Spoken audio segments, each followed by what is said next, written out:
and welcome to the Tuesday Night Music Show. I am joined tonight by Mr. Howie Darkstar. Hello. Pastor Jay Brannan from Temecula, California. Hey, everybody. We also have the late Jimmy DePalma. He's with us, too. He's with us. The spirit is... Jimmy. Jimmy? Oh, he can't speak. Oh, he's dead. That's right. That's Say right. something. There he is. There he is. Like, they're going to believe it. They're going to be like, those sick bastards. What are they doing? we were talking off camera. We did a memorial show for a guy who's still alive, and tonight we've got the guy here. So anyway, so Jim is joining us tonight, and we were talking a little bit about some of his top favorite song lists last night on our broadcast and our tribute to Jimmy on the Shucky News. So Jimmy thought it would be really cool to kind of expand those lists a little bit. I know he's been working on it today, right, Jimmy? No. Oh, okay. Memory. We'll do something else. I'm a DJ, man. I don't use pre-prepared lists. He reads the crowd or sell them. Oh, nice. Thank you. Thank you. Yeah. Now they can talk about me too. Yeah. Now they'll look good when they talk about you at Expo. Yeah. What are you going to do? Become the crippled guy and the dead guy. Yeah. Come on. Wow. Tell us more about your moral compass and personality, huh? Right in the tchotchkes. Yeah, no kidding. But if Jimmy's gonna lead the music thing, I'm just gonna put myself on mute and vape and drink because I'm just gonna listen and learn. I think because Jimmy's music world is one I can read and listen and learn from. Well, Jimmy, tell him if he has conveniently forgotten what your number 5 top song of all time is. Yeah, how about that? Remember what you said last night? Trying to think. Song that Jay likes too. Is it? What was it? I forgot. I have so many. Don't you forget about me? You said Lola's theme. Lola's theme. Yes. Yeah. That was actually my number 1. Oh, was it your number 1? You kind of backed it? That was the first. Oh my gosh. Oh no, he thanked you too. He gave Brian some props on that. You weren't here, Brian. Yeah. I was overcome with grief and White Claw, so don't, What was so funny funny about never got my White Claw. The story on that I think I don't think I've ever told this quite like this, but I turned Jay onto the track. Yep. Through a story. It's another story for another day. But anyway, Jay kept making reference to it. And I'm thinking, he's breaking my balls, right? Because, he was serious. He was dead serious. He really liked the song. Then Jimmy started doing the same thing after Jay brought it up. And I'm thinking, okay, Jimmy's surely breaking my balls. But no, he really loves the song. Well, but every time it comes up, it's said in a way that's like a joke. No, it's a great song. There's another song you turned me on to, which was SMH Makosa or something. Mocha Soul. Mocha Soul. Yeah. Yes. It's a great song. It's a great song man. too. That's one of who's our friend at Full Tilt Remix? Oh, Marcus McBride. It's one of Marcus's favorite songs too. Yeah, Marcus is a great guy. He just stopped the series too, which I'm so bummed about. Yeah. I suggest I do suggest everybody take the time to at least maybe if you're watching a show, not live, take the time to go listen, type in what songs we're talking about. Yeah, give them a listen. Because you're not going to hear it on radio. You know what we've been doing, Jimmy, for the past couple of weeks? We try to make it a point on every show since we called the Tuesday Night Music Show to bring up an artist or a producer or a DJ or somebody to turn people on to, you know what I mean? Like someone they may not know. Yeah. We talked about Cameron Paul. And this week it's Cameron Paul again. Well, who did we talk about last week? I know I brought up Larry Levan. David Mancuso, I think. I think it was Mancuso. It was a Mancuso, Larry Levan kind of back and forth. We talked about them playing in the park and then the loft thing. Yeah. So Jimmy, do you have an artist or a DJ or someone who you think that the audience should know about that they may not know about? Well, I mean, everybody, I'd assume everybody knows about Jelly Bean. I don't think everyone knows about Jelly Bean. Knows about him in the way you think they know about him. Right. I think they may know the name, but it's out of their assume wheelhouse. Too much. We assume way too much. Yeah. Just view it as Jelly Bean, educational. I met Jelly Bean at Lily's club I was working at, and they brought him in for like a track night. Like, he came in and he DJ'd there, and I guess I was his opener, and it was pretty cool. I just hung out, and unfortunately did not like the turntables. Neither did I, but we're not going to say the N word because we'll trigger someone in the room who prefers the P word. Yeah. Right? Because they were N turntables. Well, see, at the time there was no P turntables. Well, then that's fine. I give you that one. But if we're going to talk Jelly Bean, should we tell the Joey Blue story? You know what? I think before we do that, we should do a little background on this. So, our friend Joey Blue, who was a DJ in Manhattan in the late 70s, and all through the 80s, 90s, 2000s, he's now in Florida. Yeah, he grew up with John Benitez. They went to school together. John was a few years, or Jelly Bean was a few years older than him. But they knew each other from the neighborhood. Yep. And Jelly Bean became a DJ. He did a lot of the same clubs that Joey did. I believe Funhouse and 54 were some of the clubs that Jelly Bean was playing. With Cafeteria or Danceteria. When I interviewed him on my show, he said that he's the one that got Joey Blue into Studio 54. Right. Okay. So he decides to get into producing, and he's got this girlfriend that he meets. And this is the Joey Blue story. Jay, you can tell it if you want. So I thought he was at either Danceteria. At 54. It was at 54. Was it at 54? Okay. Yes. So he's at 54. Joey's spinning. Joey's DJing. And Joey's got like 100 of these stories of like the night that Michael Jackson showed up. And they gave him the vinyl instrumental of Thriller. And it's like, wait, what? Right. And so this particular night, Joey's DJing. Jelly Bean shows up with his girlfriend, this hot blonde, kind of crazy girl. And Joey tells it as Jelly Bean and her are making out between the amps. I guess there was that's not the story. No, that's the story I remember. No, it's not. No, and he's the first guy to ever play her. No. They gave him the music. Hold on a second. Okay. Jelly Bean comes in with his girlfriend. Right. Okay. Drops her off in the booth, says, "Here's your track, play your track." He goes to the business. He goes to the bar to talk to the guys, to do some business. Right. And a busboy comes into the booth, and the girlfriend and the busboy go between the amp racks. That was it. Booth and start making. Right. Joey wasn't making out with her. Oh no, I didn't say Joey was. I thought Jelly Bean was. No, I thought Jelly Bean was at the bar. He's at the bar. Okay, so and Joey, the busboy, while her boyfriend's at the bar. Now the busboy is making out with his girlfriend. The busboy between the amp racks, and Joey plays her song. And technically, Joey is the very first DJ to ever play Madonna. Mm-hmm. Yep. Because it was Jelly Bean's girlfriend, and he was producing. Jelly Bean produced that entire first album. Yeah. Which is gold. The first album is amazing. Yes. Yeah. I mean, amazing. Geez.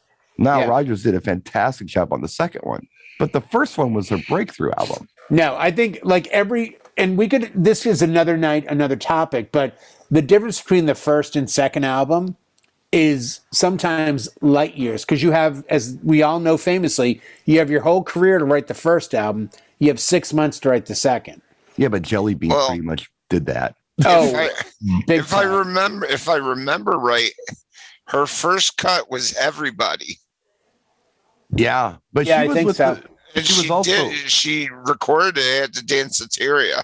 What was the video she did where she's in the rowboat in the little river thing? Like a Virgin. No. There's an earlier one. Something Your Love. Is it Your Love? Burning Up. Burning Up. Yeah. I mean, that's the one that hit me off the first album where I was like, whoa, what is this? Right. Yeah, no. And so the correlation and the thing that I think most of us know, I mean, Jimmy knows, you know, Brian, Howie, you know, a lot of people don't know, but Jelly Bean Benitez is from Utica, New York. And you'll see that theme throughout the show. He's from Bronx. You'll start to see this theme.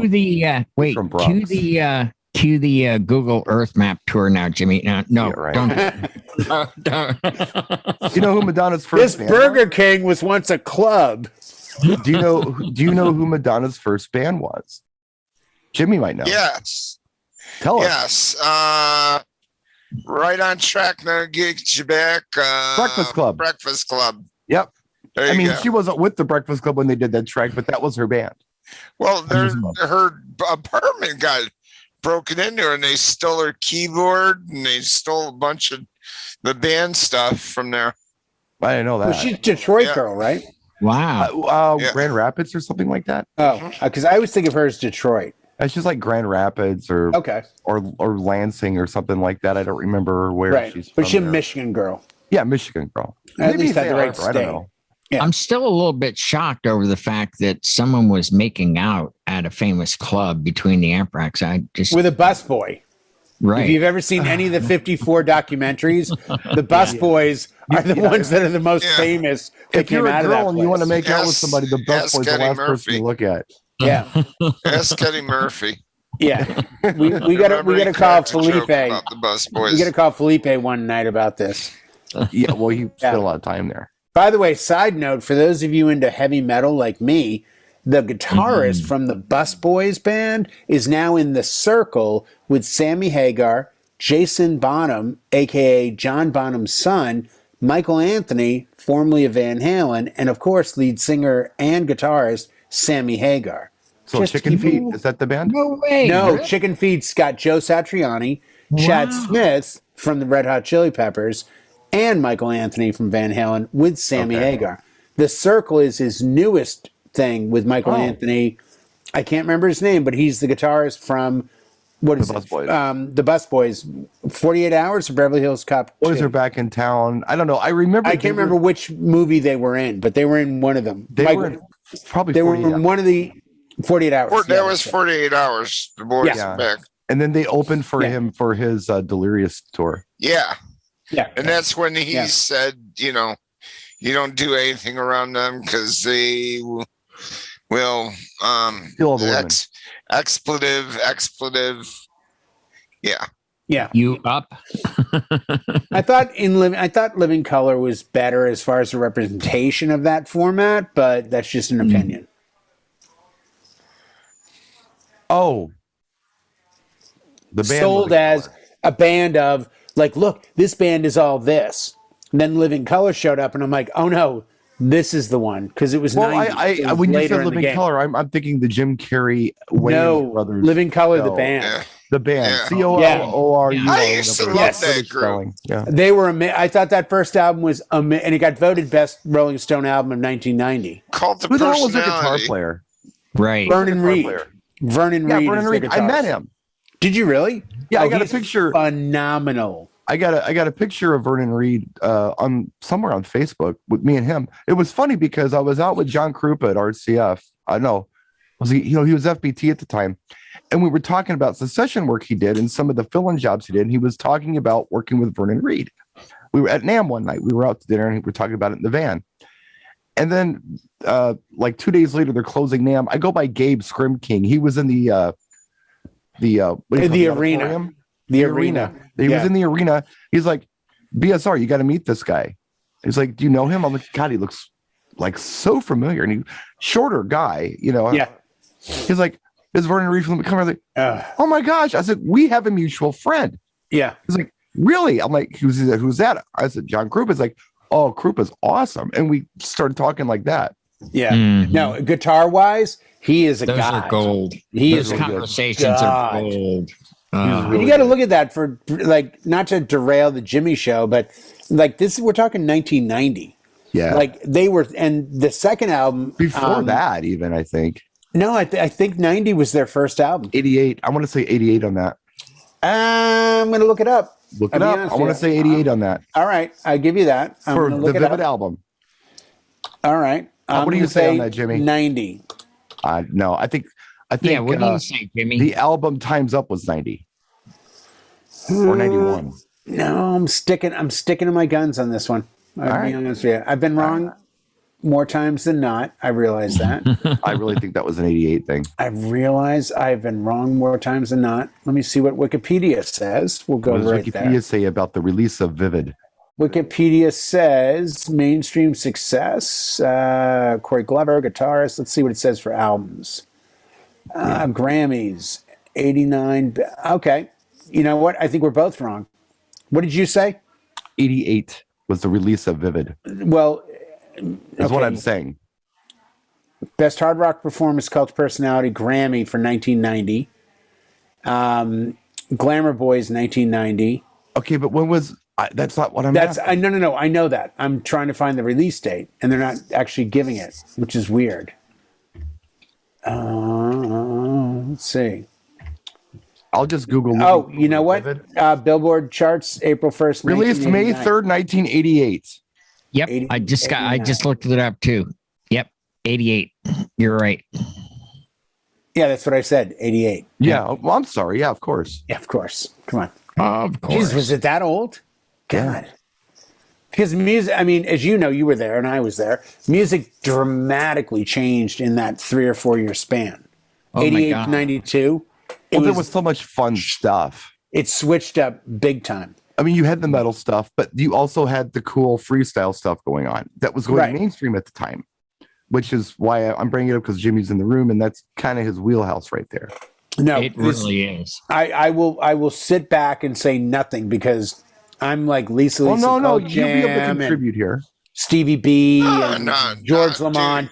No. I've seen you spin, Jimmy, where you get into your freestyle, and I'm just like shazamming the crap out of it. Like, who the hell is this? Wait, Hold I've on never just a heard this. Just a second.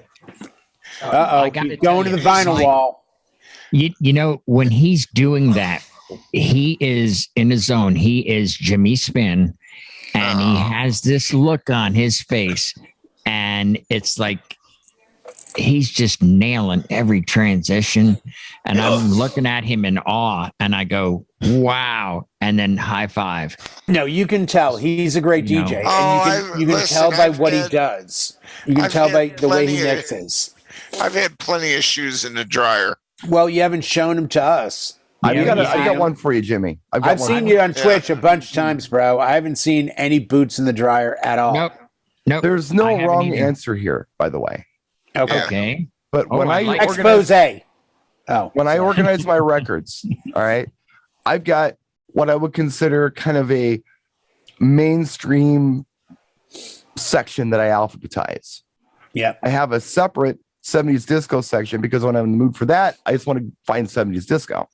Yeah. And I have a separate freestyle section because sometimes I'm in the mood for that and I don't want to, have to thumb through every record just to find freestyle records. Does that make sense to you? Yeah, because it's vinyl. Right. Well, it's one physical. Well, and copy, Brian one has physical place at a time. 3,000 freestyle albums. Well, Trust hold me. on a second. I've got a record here, and I'm not sure if I want to put it in mainstream or freestyle. You tell me where you would put it. Okay. Star Point. Object of my desire. Is that Yeah, I'd freestyle or put it- mainstream? Boom. I would No put idea. that in R&B. I don't have an R&B section. It would be mainstream. You now you do. He You has have one music and record in there. freestyle, Jimmy. That's all Brian has. Freestyle, Yeah, Prince, and music. that's not freestyle. Pick I one. thought it worked That's well not within freestyle freestyle. sets, though. I know it's not It- freestyle, but it worked really well with freestyle. Yeah. But think of it Yeah. this way, Brian. Now you Kinda have funk. one record See- in R&B section. All right, but take that song and put it up against anything by Shannon, and it doesn't sound remotely close. No, but if I take that song and I put it up against Seduction to make a thing go right, they kind of make sense together. Oh, yeah. You That's see what I'm saying? Yeah. I guess. And that's why I was thinking that. So anyway, sorry. No, that's cool. By the way, the female member of that group was a DJ locally here Oh, was she really? in Greensboro. Yeah, she was on Wow. WQMG I mean, this is an old band. They were, 97.1. I'd say Wow. old band, not meaning they Yeah. were really that old, but I know 80s. they were active in the 70s too. Yeah, Yeah. Yeah. And They were a please, band. that's how. If they weren't active in the 70s, they wouldn't have had a career in the 80s. Yeah. yeah. And can we at least save some time tonight? Because last night I got turned on to a song that Brian knows, Howie knows, Jimmy knows. I didn't know. I've what's never heard it before in my life. What? Pleasure, Bouncy Lady. Oh, Nothing. I got zip. yeah. And I'm like saving it on YouTube. I'm like, oh, this is pretty dope. What is this? But I'm going down that rabbit hole lately too. I just did a Twitch set that was all like, you don't know these songs, because I didn't know them. I went to lists and I was like, oh, this is awesome. So I want to make sure we have time, Jimmy, where you just give us, do you guys know this? So people can go on and, like you say, pause the video, open a second YouTube page, and search that video link, find it, and be like, "Oh, damn, this is dope." Bouncy Lady is a grab from Jazzy Jeff. All right, Jazzy Jeff used it in, with Fresh Prince, and it's been around a while. All right, but it's got that. On a whole, it's kind of cool song, but it's got all these little bits of elements, and then you pull them together, and you, especially with the technology we have now, it's a piece of gold. A lot of breaks. Yeah. Well, and that's the thing. I talked to A-Track about 3 years ago, hanging out we did a camp thing for kids, learning how to DJ. Had a week away in a camp, and he was the performer, and we started talking. I said, hey, I saw you at the opening for Guitar Center. He opened for Anderson .Paak. And I said, I Shazammed your set, and man, what an eye-opener. Like, I didn't know grammatics. I didn't know this. He goes, oh, I post all my songs. You do? He goes, oh yeah, go to this site. You can see everything I play, because I want people to see this music that they don't know. And I think there's a trend now for bigger DJs to express themselves and then let you know the secret sauce. Because when you started DJing, Jimmy, you were the vinyl guy. Did you ever put tape over the name? Did you ever wipe things out? Yeah, I've soaked labels. Because it was a game. And now with the technology, as you say, it's wow. How do I get my hands on stuff that nobody else has? It's almost gone back to crate digging in a way. Soaking labels is something that started back in the 70s, dude. Cool Herc did it. Well, they're very competitive in that neighborhood. Can I be honest here? I'm using modern technology to catch up with you guys, like Jay or Jimmy doing a Twitch set, and I'm like, what is this? And I look it up, and then it's like, oh, and then when Brian talked about Lola's theme, I'm like, oh, well, I have to buy this. Now everybody has it but me. I got to get it, so. You'll never play it, but it's just a cool song. Oh, and by the way, I did a chill set the other night. I play these things for Lori, and we oh boy, here goes the pizza night thing. No, we truly enjoy the music. It's just, it's fun. It reminds me of the old days when you used to get together with people and everybody got different albums. What do you got? And you just sit around. Oh, do you guys know this? Well, Howie, do you remember when you put my set on your computer? Yes. You probably have Lola's theme. Yeah, probably. So just search. Well, now I have two of them because you just bought it. I went out and bought it. And I played this. I think I played it for you, Brian, but I played it the other night. I did a chill set, like down tempo chill, and I have a version of Lola's theme that they put out. Yeah. Shapeshifters released. Right. It's like 110 BPM. They were doing that whole thing with and it's everybody called for a minute. Chill. It's Yeah, they did Lola's theme Chill. Chill. Yeah. And it's absolutely gorgeous. Yeah, Like, I've heard it. It's really good. oh my God, it's beautiful. And I played it and people were like, what in the, and it, Right. luckily, you know, the friendship with Brian, Johnny Taylor, the original, What About My Love? Yeah. I just got that, or I've actually had that, and that's going into a set I'm doing either tomorrow or Thursday. Nice. Of like older R&B style tracks where you hear it and go, man, I love. Wait a second, what the hell is this? Right. Like, this is Lola's theme. No. No. This is the original. You know, Right. Jimmy, what's your favorite song style? Like category, Genre. Is it freestyle? Is it funk? Is it hip hop? Is it R&B? What brings you the most joy? Like different things for different situations. So I can't. That would be asking me, you know, I'm a fat kid. Asking me what my favorite cookie is. I like them all. Well, what about if you had to do know, a set tonight? If I showed up at your house tonight with gear and I said, hey, you're going to spin a set, what's the set going to be? Probably 70s and 80s R&B.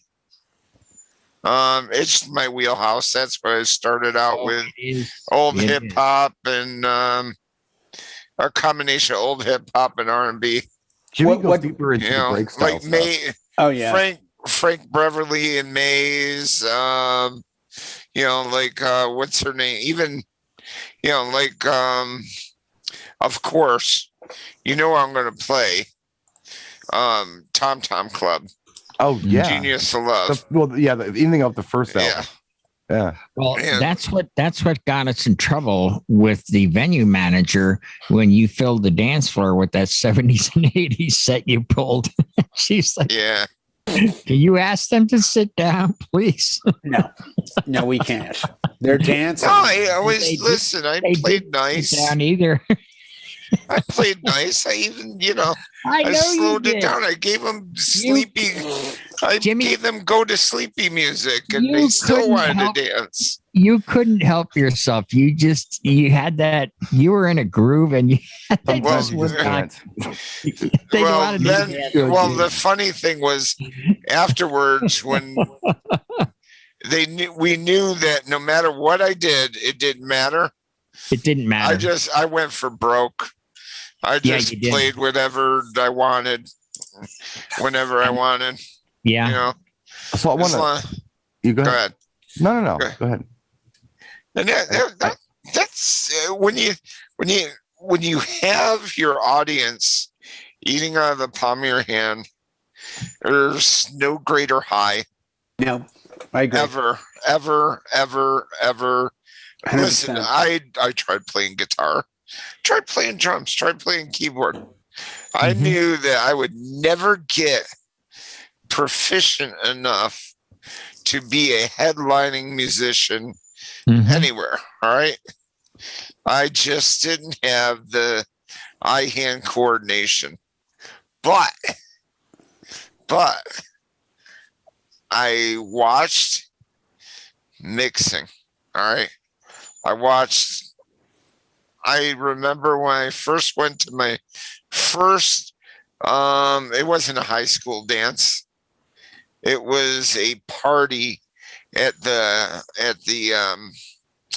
YMCA, or not YMCA, the YWCA. All right. And Bryson and all those guys were there with their, you know, their turntables and everything. And I just sat there and watched. And I wasn't creepy about it. You know, I wasn't like standing over them like that. Just watched, sat in a corner. I'm like, okay, making mental notes. Yeah. Soaking it in. Yep. Soaked it in like a freaking sponge, dude. I'm like, okay, so that's what I got to do. And every day they eventually accepted me because I started out by coming up to them with pause button tapes where you take a little bit, use the pause button to add edits, right, and of little bits and pieces of songs, but you did on beat. You'd wait and let the button go right on beat, and then you would do like you could do echoes just by keep repeating a little thing, and I would put all kinds of little blurps together, and basically I did a low-fi version of what the Latin Rascals were doing. Yeah. Because the Latin Rascals were doing it with tape, and they were actually getting in there with the razor blade and cutting it. It was almost the same damn thing. Well, hey, you know what? I want to ask you a question. Yeah. So the first thing, before I do that, I'm going to rewind a little bit. Yeah. Because there's something we didn't mention about Jelly Bean Benitez that I think is probably a good thing to mention. He is the main program guy, and his station is Studio 54 Radio on Sirius XM. That's Jelly Bean Benitez. Yeah. Who runs that station. So that's a Jelly Bean tidbit that we didn't get out there. He's still doing that actively. The other thing that I just saw, because I pulled the screen up and I was looking for that Living Color album release, which I was dead wrong on, by the way. It was 1988. It's not whatever I said. But I noticed who one of the producers was of that album. Do you know, Jay? Mick Jagger. For real? Yeah. Well, where that makes sense? They opened for them on that tour. Yeah. He had seen, I think Mick Jagger, the story as I recall was that Mick Jagger had seen them at like the Bottom Line or some other little New York club and been it's like you saw Prince. Yeah. Whoa. Yeah. You not only need to open for us, if you look, I think Vernon Reid and maybe somebody else played on Mick Jagger's solo album in that area too. Just Another Night on it and all that stuff. And it could have been, yeah. But there was that tie-in of, this is the beauty of music back in the day where big artists would go see little bands and either jam with them or at least be like, oh, make a mental note. Like, oh, I like this. The famous David Bowie at the, what is it, this in Switzerland, Montserrat, the jazz festival. And David Bowie played the same year that Stevie Ray Vaughan was booed off stage and was like, whoa, this guy's amazing. I need to get him to come into the studio with me, and brought him in to do Cat People and Let's Dance and a few other things. And there's that, I don't hear about those stories anymore. Granted, COVID and all that, but still, I don't think there's that attitude of famous people being able to go to little clubs anymore and see what's actually churning out. I think South by Southwest in Texas, in Austin, is probably the only area that comes up anymore where somebody really small can get. Right. Well, we talked about Los Lonely Boys last week. That was one of the groups that I threw out there. And Willie Nelson had seen them in Texas and said, oh, I like these guys. I'm going to hire them to open for me on tour. Right. Like, really? Wow. Well, I think he might be a producer. I was doing that because it was stuff that I didn't get out earlier. But what I really wanted to ask Jimmy about, because I don't know a lot about it, but Jimmy knows about it. Tell us about Latin Rascals, because they were producers in New York doing all the Latin hip hop stuff back in the early days. Yeah. Tell us about them. Well, basically what they did was they took bits and pieces of music, and basically they didn't use turntables. They used literally tape in a splice box. You're slicing and splicing. They'd have loops and all kinds of, and it was amazing, because if you knew how much work it takes to do that, holy crap, it was just like amazing. Well, I mean, there'd be like in a 1 minute section of song, there had to be 50 or more edits easily. Yeah. And this is Okay. We still here? Eddie D lock up? I'm here. I think Howie locked up. Howie locked up. Howie locked Hey, up. I wish I could do that all the time. Having to do that today. There he is. Oh, there he is. He's back. You locked up, Howie. You locked up. Locked up. I go. I wish I could do that and to that was him all we the heard. time. And it looked like your avatar. You just like that smile. You're like, oh, like. Oh, did you miss the part about All of it. they actually used machinist calipers Oh, when they were making those tape loops? Because you have a piece of tape and it was very expensive. They used these because you had one shot, to get it right. They use markers too, and what they would do is they'd run it over the head back and forth, and they'd mark it with the bang, put it down on the splice block, put a 45 to on it. the splice block. Yeah. Yeah.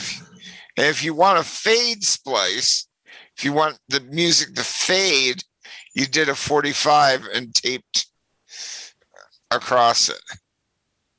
If you want just a cut, you do a 90. That's a nice trick. Yep. Nice. I learned that Yeah, one I in noticed radio that production. And this is on 2-inch tape. Yeah, the splice blocks did. It's like a miter box for wood. Okay. They would have a 45 and then they would have a straight cut, like Jimmy said. Yeah. Yep. I've seen on 2-inch where they mark it with a white chalk mark. Yep. Then cut it with like a razor that comes down, and then put it into each other, put a piece of tape over it, wind it back, and then play it back over. And I'm like, really? This is how it was done? Like, it's amazing. It took a long time. Yeah. Oh yeah. Yeah. It was very difficult. they did a crazy amount of remixing up until it looks like 2017. Yeah. And some of the things that they did, just to give you an idea, they were the ones who remixed Duran Duran's Notorious. That was them. Whoa. Mhm. Okay. Geez, some of the people they've worked with, I'm looking here, Alternate, Deborah Cox, so Debbie Holiday, Jennifer Holiday, Anastasia, they did some stuff with her. Michael Jackson, Gloria Estefan, Expose. Let's see who else. Selena, Gloria Estefan, Celine Dion, Jordan Hill, Barry Manilow, George Michael, Whitney Houston, Real McCoy, Kenny G, Cyndi Lauper. The list just goes on and on. They've worked with. Why don't you just say everybody? Yeah. Well, they've done remixes for a lot of these folks, and some of the stuff may have been the stuff you heard, may have been the single stuff. You don't know, but I mean, so that may have been another. But they did a lot of remixes for these people, like official remixes. And another monster is Shep Pettibone. Oh my gosh, yes. Shep Pettibone. Some of my favorite remixes of what I call, like, I guess around the late 80s, mid to late 80s. He was the one who did all that George Michael stuff with Hard Day. That was him. That was amazing. Yep. Now you know that I'm gonna be watching this and pausing and writing down these songs and then buying them. You know that's gonna happen next week. The Shep Pettibone of Hard Day by George Michael is one of my favorite George Michael songs, and it's on the album Faith, and it's really good. And it says Hard Day, the Shep Pettibone remix, and it's right next to the album version, which stood a lot to be desired. And he just knocked it out. Well, you remember it's kind of like that in between, not quite disco, but not quite dance music, you know. And it's songs like Must Be the Music. Yeah. And Secret Weapon and all that on that Prelude label. Yeah. That came out was done by Shep Pettibone. Oh, really? Yeah. Wow, I didn't know that. Yeah. See, I think, Howie, for you and I that aren't as entrenched as Brian and Jimmy are, the learning lesson here is it's not only about the remixer, it's about the producer, the label, because they come from, and I'm the first to admit, I started my DJ career in the mid 90s. So I, came in the door with CDs. We already had music. It was my job to go backwards, not forwards. These guys started when you were looking for, oh, what label? Oh, it's on this label. Oh my God, I love that label because that's this producer and these artists and these background artists. And it's a different cultivation of sound. Well, Jimmy can tell you probably for Jimmy and Brian. When you go crate digging or even look at new records for so long, anything on cutting records, you just grabbed it. Alsaf Nyafish. Yeah. All right. I like, what the hell's this shit? Right. The soul, like, by the way. Yeah. Yeah. I'm like, when am I ever going to play this? Early electro freestyle. Because I was DJing for breakdancers. Yep. So I was always looking for something hot and fresh to keep them energized. Yep. There's like little known songs like Murder Rock. You name it. Man Perish. Hip hop, bebop, and all that stuff. Yeah. I'm going to be pausing this video too, Howie. Don't worry. You're not alone. Man, I'm not alone. Thank you. Here's the funny thing is, Madonna tried to throw Man Perish behind her, like, oh really? Like he was the opening act, and she was the one that was the opening act. Madonna opened for Man Perish at Studio 54. That's awesome. Yeah, there's a Man Perish talks about it on. There's a bunch of videos on YouTube where he talked about his experiences and all that. You'd be surprised what's out there. Oh, there's all kinds of neat stuff. You just got to know what you're looking for to find it. That's the challenge. That's the challenge. Yeah, so you just got to check stuff out. By the way, Howie, just to deepen your homework, I'm going to throw Hex Hector in there. Just look up Hex Hector for remixes. Because if you're into this stuff, I think you'll find that a lot of the artists that Brian mentioned under the Latin Rascals. Hex Hector did a lot of remixes for them too, especially like Anastasia and just some really, really crazy good stuff. But if you go back and you watch anything on YouTube for Latin Rascals, they talk about the type of music that they do as Latin hip hop. Which is what I always called it before everybody on YouTube started yelling at me and said, it's freestyle. Like, no, that was a band. It was both. Right. It really was both. I didn't know what it was till Brian pointed it out. I'd never heard of Latin. Then you got stuff. It's very different today. Yeah. Then you have stuff like, if you get the chance, look up Pieces of a Dream, Mount Airy Blues. Oh, God. Hey, I think we're going to have to start a GoFundMe page for Jay and I because we're your downloads. Just to get new music. Just not for nothing. We promise we're not going to spend it on drugs, just music. No, not drugs. But not White Claw, but not drugs. A lot of this stuff you can't buy, dude. Right. That's buy a lot of this stuff. All right. Exactly. Well, Jimmy, do me a favor. Yeah. Give me 5 songs that DJs probably don't have or know that they should. Oh, good one. Oh, wow. Good one. Oh, that would be cool to have. Yeah. Okay. Because if they get those 5, they can then find 5 more like them and 5 more and 5. Like you give somebody one artist and they go, oh, this is awesome. Oh, other people like this and this. I'm gonna go simplistic. Okay. All right. Okay. Big beat. Yes. Dum diddy drum, diggy diggy drum.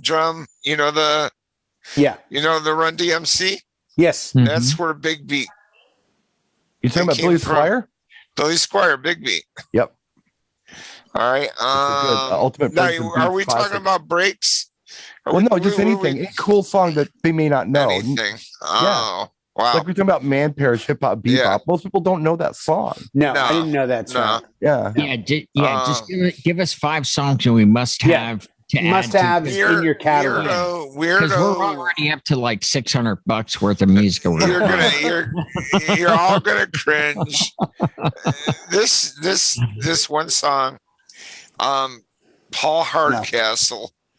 Rainforest.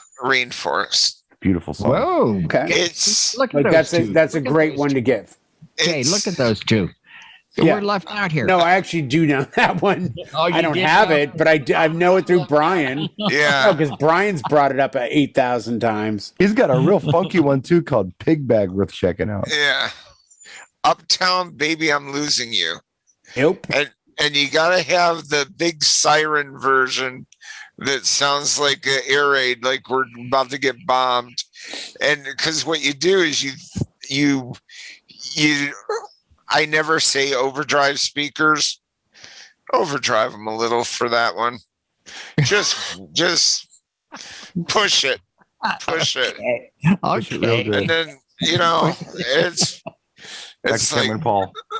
yeah, just push and then back it off a little bit after. But for, it's okay to let it go in a red a little bit. Just as long as you don't live there. Yeah, right. Yeah. Right. Bring Yeah. it back to unity after you've made your statement.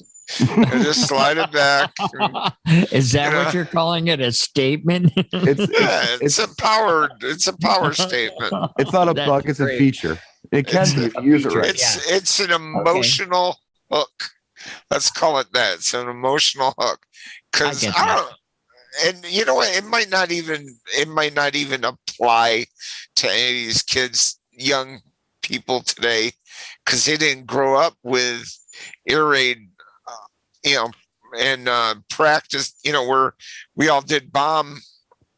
You remember that they used to do it a couple of times a year. They'd set off the air raid sirens, Yeah. and everybody had to hide because of a nuclear bomb. They had Under to the desk. take that you went out. Yeah, we were under the desk, or Under the a lot desk. of times was Yeah. they Yeah. they Duck also and cover. had to go out in the hall. Yeah, Howie does because he was there when it actually happened. yeah. So I know. Howie, Hey, this is There this was- yeah. trigger. This is not a Right. drill kind of stuff. I had a Yeah. helmet. Howie, I'm just Howie- saying. Howie was swabbing the deck down in the Cuban thing, looking over the captain. At the Bay of Pigs. Yeah, all that. His snacks were MREs. I'm just saying. Yeah, I They- know, right? They were. They Yeah. were. And they were already 30 years old. Yeah. He has a decoder ring.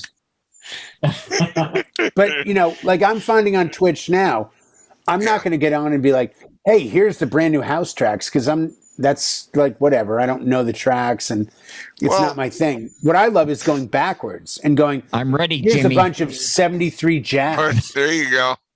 I'm ready. What in the hell is that? This tinfoil I'm hat. Oh, okay. I'm Okay. ready. The aliens can't get through They, them. they won't get me. Yeah. Mhm. Yeah. I've read that in the New York They- TV's handbook. They already plucked you. You're You're done. done. You got nothing left. Give us You two more got nothing tracks, left. Jimmy. Yeah. Give us two more. All right. Oh man. My favorite, my personal favorite is "Outstanding" by the Gap Band.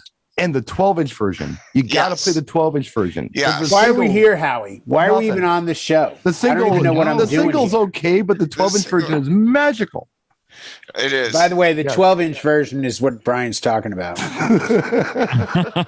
For those of you that are it makes unclear, a difference, doesn't it, Jimmy? Absolutely. that's what she said. Absolutely. The That's intro right. on that extended version is just golden. Yeah. Yeah. And back in it's those days, they would make separate recordings of things, so they wouldn't Yeah. take a Check your single phone. and like extend Yeah. it with computers and loop. No, it was They a would say, whole performance. come in and play it again, but play it longer. Yeah. And that's what was exactly. so cool about that particular single. They just did a better job on it on vocals and everything, I think. There is not a finer, simple two-step chill Yeah. song to enjoy on the dance floor. I love with a driving to that beautiful- song. with a beautiful woman, with friends just hanging out. It don't matter. That's a Cruise the just- Boulevard song. Just I'm boom. getting It is. ideas here. I'm getting Boom, ideas boom, here, and you know where Yeah. I'm going, Jay. Oh, Right? it's a Yeah. beautiful. How does that song work It's with a pizza? Saturday night song with pizza. Yeah. Well, I tell you what, when the Hey. broadcast is over, we'll play it. I just love the fact that for those of you that don't know this, and I do, and I'm sure Brian, Howie, and Jimmy know, Lori's actually here. It's not like this is all like some secret subversive thing going on. She's right there. I can see her on the screen. Yes. And, this is live right now, but when they see it, it won't be. So. They won't know. Yes. Right. I interrupted you because you were one song. I asked for two more songs. Yeah, I got one more. One more. See, it hurts. It hurts to be only one song. All right. Let's see. It was two more. Yeah. No. But I'm just saying stuff that DJs today don't have and don't know. That if they get that song, they can find other songs. I have a guilty pleasure. Okay. I have a real guilty pleasure from the 90s. All right. It's a song called Dirty Cash. Yes, Adventures of Stevie B. Adventures of Stevie B. Great song. I got a couple different 12 inches of that back there. It's freestyle. It's Stevie B is totally freestyle. Stevie V. No, Stevie V. Adventures of Stevie Yeah, it's V. like what would you call it? Euro house. Yeah, it's like energy house stuff. Yeah, energy house. Yeah. Great tune. Of course, I'm gonna give you Use It Up, Wear It Out, which is the gayest song ever, but I love it. All right. Let's see. Have a Drink on Me by Tule. Very hard to. It's just so mellow. It's just, yeah. I could listen to it going down the street, cruising along. I could listen to it on our way to the club, and yeah. So it's a pump up song, or it's just there's certain songs that we all hear that aren't necessarily monster hits, right? But they make the little hairs in your ear just go, I like that. I like that a lot. Like, what's your take on Albie Sher, Night and Day? It's okay. Yeah. Does anybody know where the Gap Band is from? Wow. Does anybody know where the Gap Band is from? They're from Utica, or they're from Unica, New York. I think. Unica. I was surprised. You're so damn mean. I just looked this up the other day because I didn't know. I would say Detroit. They're from Tulsa, Oklahoma. Seriously? Yes. Yes. Wow. I did not expect that. They're from Tulsa, Oklahoma. Philly, Detroit, Chicago. They moved to California, of course, but yeah, I couldn't believe it either. I was like, really? Wow. I lived in Oklahoma. Never heard boo about it. But I was going to say, you were there. But of course, at 7 or 8 years old, you weren't really in the market yet, Brian. Well, I think by the time I moved there, they had already kind of moved to Cali. But they're from Tulsa, Oklahoma. They're brothers from Tulsa, Oklahoma. Did you go to Cali after Oklahoma? No. So you went from Indiana, Cali, California, Oklahoma here. Okay. So I moved to Oklahoma in February of 1980. Then we moved here in July of 80. 7 or 8. How old? No, you were 10. I was 8 when we left California. Okay. Can I do one thing? Yeah. One thing that I definitely have to do. I have to give credit because I didn't get knowledgeable and everything, about every bit of music that I know right now and everything I know about DJing without having some people in my lives. Oh, don't embarrass me, Jimmy. Don't name me, please. Yeah, just leave Howie out of it. Like I wasn't going to. I was actually going to talk about this other guy. Yeah. Don't worry. First, Danny, my friend Danny. We've been friends. He was my best. Yeah. He was my best man. I was his best man in his wedding. That's awesome. And we've had an incredible career together since 1987. And weaved in and out of each other's lives. He's a great guy. Yeah, a really nice guy.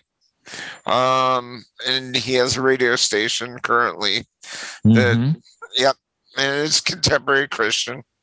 I do like that a little bit. I don't I don't try to mix the two too much, but it is what it is, and I just have to nod to it. Sure. He was all right. Danny started in radio and when he was 14 with a provisional license, and that was not when you had to just sign the little tan card. No, this is when you used to actually have to take the engineering test when you knew, how we could go into how long that takes, but we don't got time. To know Morse code, and you got to know everything about power glides when when the sun comes up and the sun goes down and all that, and AM radio and stuff. But moving along, my DJ Bucky. Bucky was my DJ partner for the longest. Also, my friend Ronnie was, we were always back and forth trying to one up each other. Mark McKenzie, DJ Mark McKenzie, mix master. All right. Of course, Bryson left. He's already up there. I'm going to eventually join him. All right. He already departed. We all are, Jimmy. We all are. He was Bryson. Bryson just had this craziness about him that he had an inner smile that just made you laugh. All right. And he was the one that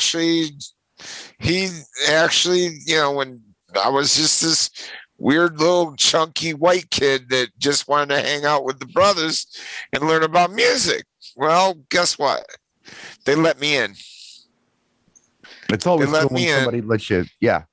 They let me in. I got to sit at the table with all the DJs, and Bryson, a couple of times we went to his house. It was right up from the school and mixed during lunch. All right, he was a jam, man. And of course, Jerry, him and I were always going at it. We worked together a lot of years. I mean, a lot of years. At JJ's, you name it, we were all over. We'd go everywhere. New York, wherever it was. We were going, him and we had a good time. I feel sorry if I forgot anybody. Well, don't worry about it. And this is why I'm going to say you'll be back in a year, Jimmy. Don't worry about it. This is the question that I've got for you. Okay. Yeah. Providing you're not busy, like dead or something, next week, will you come back and join us? I'd love to, man. I think we should. I'd love to. Yeah, you're going to be kind of like. Hey, Brian. Yeah. I don't want to break the rules, and I have to talk to my agent. Sure. But I don't know if moving forward, since I already called this year, I said 2022, I want every show to have a music artist vibe thing. Yeah. I'm seriously thinking moving forward every Tuesday.